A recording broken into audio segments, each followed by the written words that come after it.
So ito guys, natanggal na natin. So ayan o, sobrang lambot na. Ayan o, balik lang natin konti.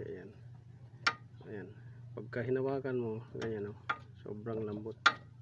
So dapat yung tie rod ganito, matigas, walang clearance, tigas. Ito sobrang lambot na.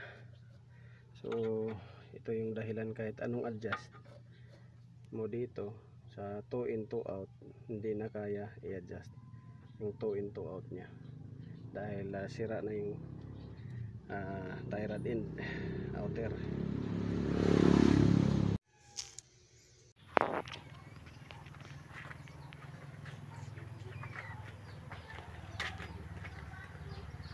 Tingnan na sila ate.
May issue sa transmission control system. So ang available lang na nito gear ay 246, wala yung 1357. So walang 1357, 246 lang ang mayroon.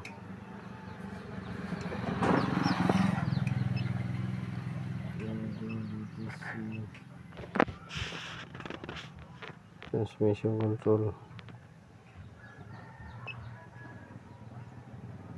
permanent.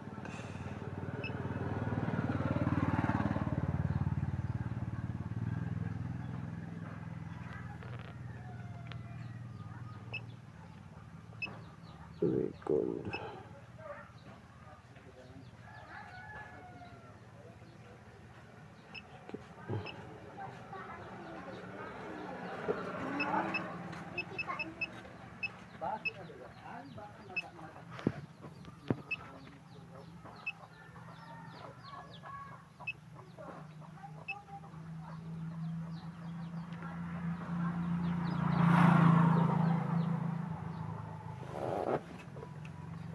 Pajero 700.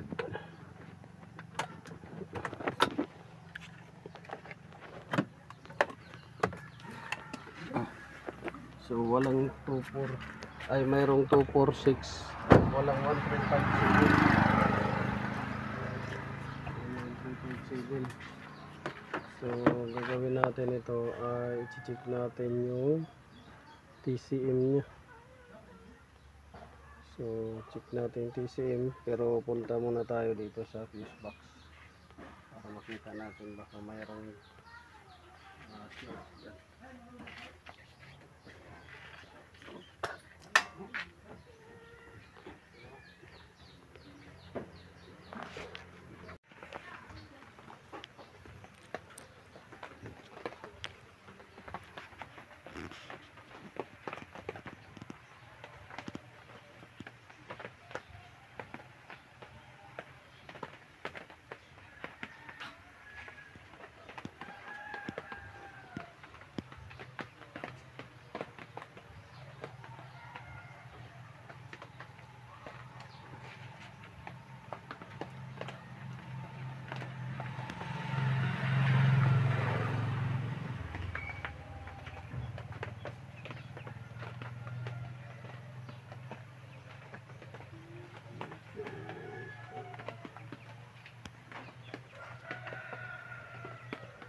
Ito ini batin.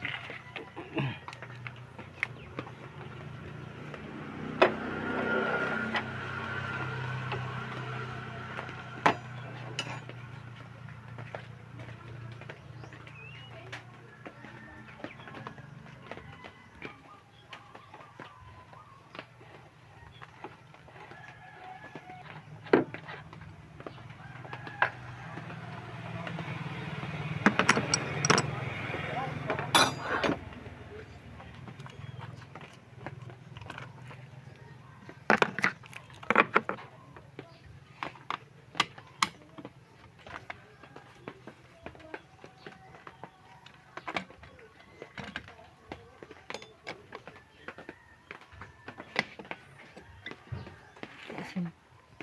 Yung asin niya? Asin din niya po.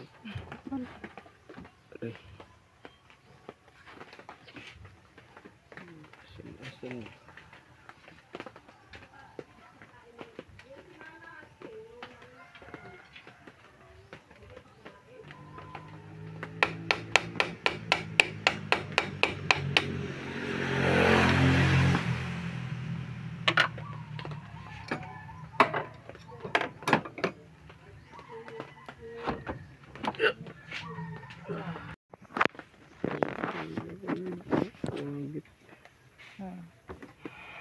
Si video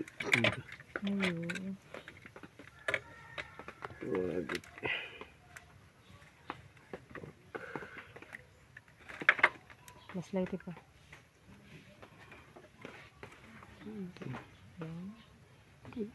suka.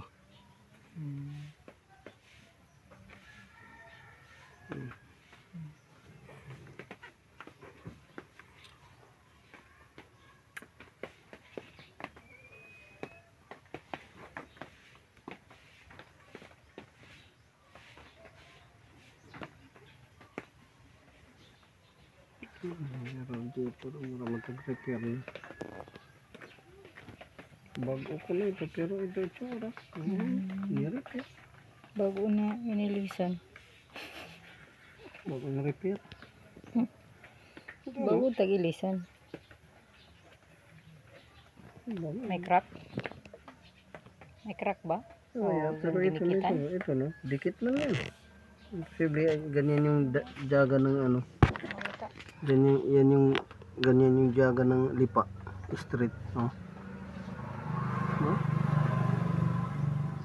Naman limpyuhan ra.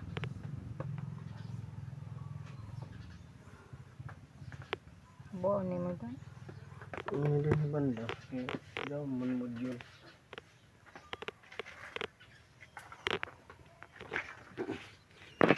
Ito na ito module.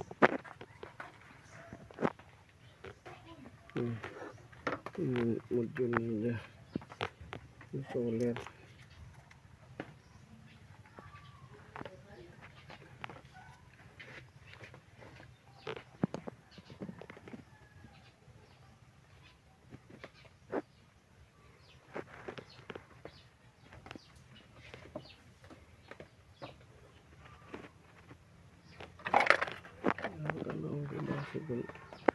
May kontak hilab nila dan ano ba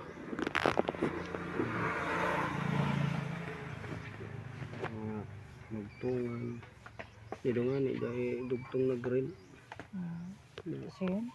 wire daw dito dahil green daw dito nagtungan na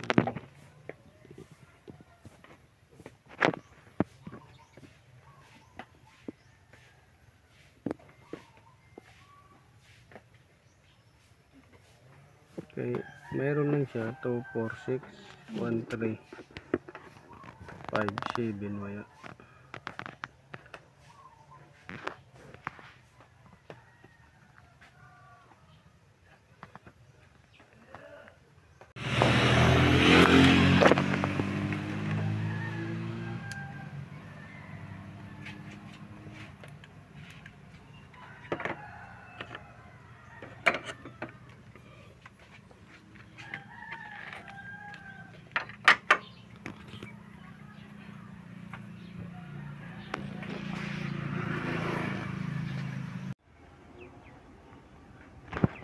So yun guys, chine-check nga natin ngayon yung wiring harness kung may mga ngat-ngat ng daga or kagat ng daga or putol or mga pigtas or mga sunog.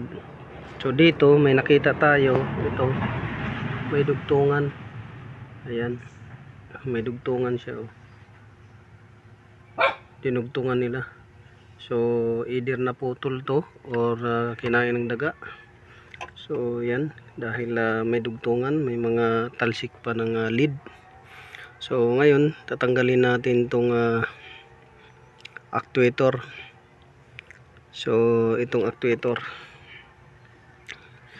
compact nya.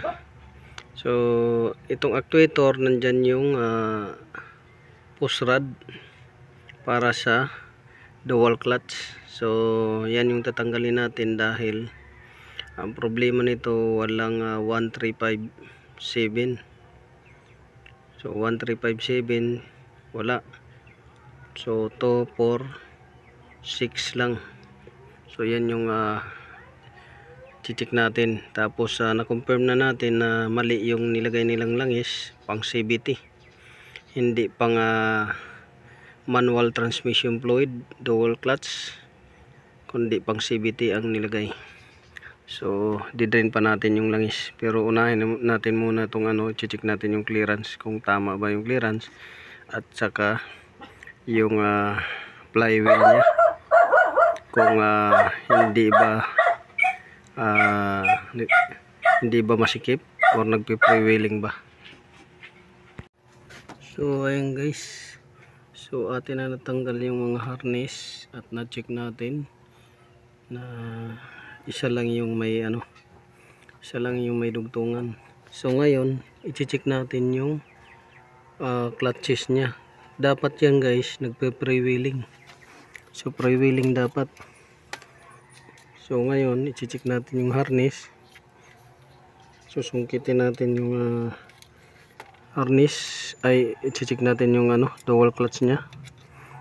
Harness, yung dual clutch pala ang i-check natin dahil tapos na yung harness. May nakita tayo sa dugtungan mga harness. So yun lang nakita natin, at saka corrosion sa mga sakit connector. So dito sinusungkit natin to, dapat freewheeling to guys, hindi to matigas itong clutch, dapat umiikot to freewheeling. Pagka ito matigas, meaning sobrado yung higpit nito, sobrado yung diin. Ayan, di maikot. Hindi siya maikot guys, hindi siya nagpi-freewheeling. So walang freewheeling. Ayan, tigas.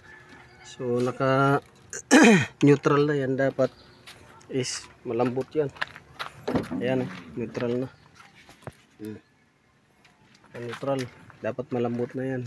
Kahit ilagay natin sa park, ganun pa rin, yaw pa rin. So mayroon kagad siyang problema dyan. Bukod sa may problema sa langis, mali yung nilagay na langis, CVT, may problema pa talaga sa mechanical nya. Tapos may problema pa sa wire, sa dugtungan. So yan yung nakita natin. Ngayon babaklasin natin to para makita rin kung may problema tong actuator. So ito guys, natanggal na natin yung actuator nya.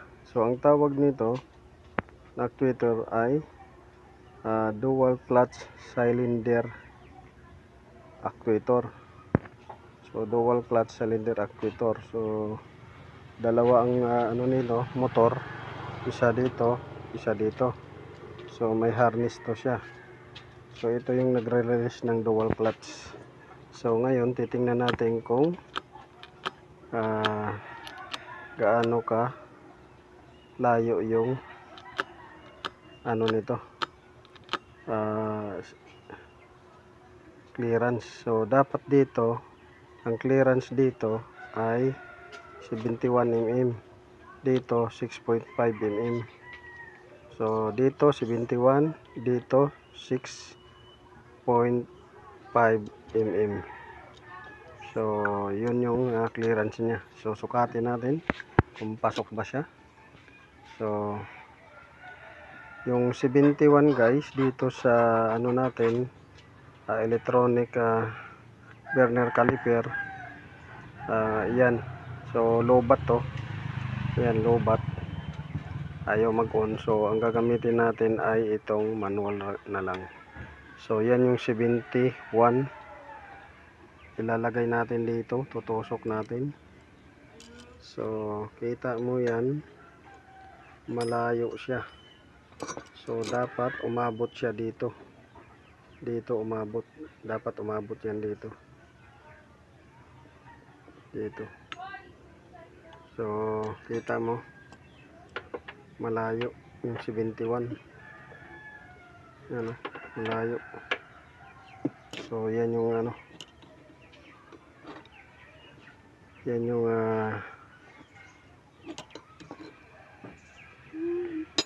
sukat niya. Kung ilalagay na mo naman to sa inches, nandito yung ano niya sa 2,700. Ayan, 2,700. So ayan, oh, malayo. So hindi na reset ang ano na to. So ating i-reset yan. Yan, tinanggal natin doon. Ating i-reset para kumana tong ano niya, clutches. So ginamitan natin ng burner caliper yan.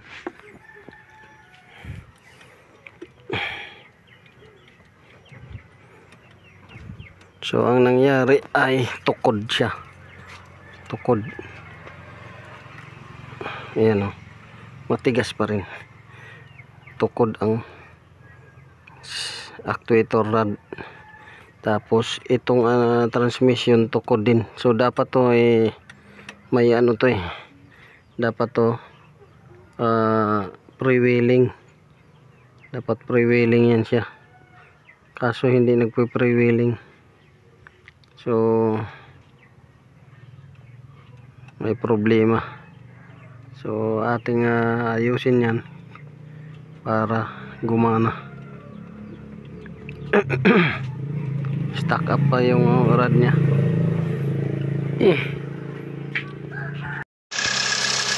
Pag napatay ini Alternator. pag di mapatay battery. Nakupag ko naman battery. Ah, Ay, battery. battery sila. Bosman ako. Bekarga sa alternator itong kanan di mapatay. Ito nito sa mga ipatana sa alternator. Magkano kayo? Yan ay dinamo ko ng power. May kailangan sa nimo alternator. Nasa alternator na nang Hanapin. nga di sa ubos.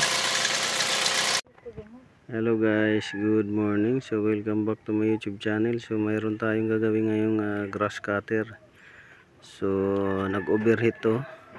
Sisilipin natin yung valvula at saka yung piston. Kung anong nangyari sa piston ring. Parang loose compression siya pagka umiinit. So ito yung gagawin natin. So ito, baklas na yung mga cover. Yan, baklas na natin. Diyan na rin yung mga tools natin. At ngayon tatanggalin natin yung ano nito. So binabara natin to ng langis dahil nag-vacuum siya. Lahat ng gasolina pumunta doon sa crankcase. So hinigop. So isa rin nating titingnan itong carburetor niya kung bakit hindi umandar, binabacuum pa rin niya yung gasolina. So yun, sundan nyo lang guys.